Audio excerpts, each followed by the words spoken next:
she caught herself on camera setting the fire. Del City fire officials releasing surveillance pictures shot with the alleged arsonist's own camera.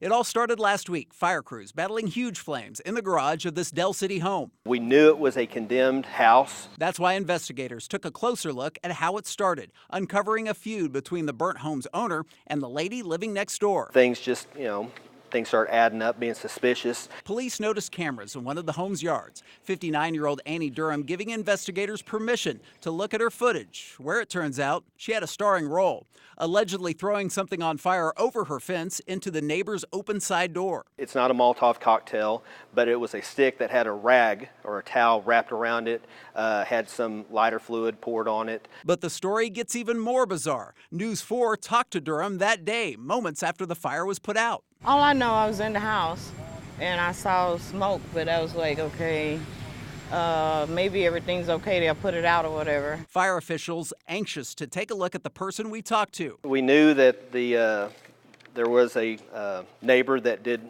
an interview with you all, trying to place that person with who was seen on the surveillance footage. And by looking at both of them, it does appear that that is the same person. I talked to neighbors. They say the burnt home had been a problem for years. Police and fire called out multiple times. Durham agreed when we spoke to her that day. There's been drug addicts living there, running in and out. This is the only drug house I know there's ever been.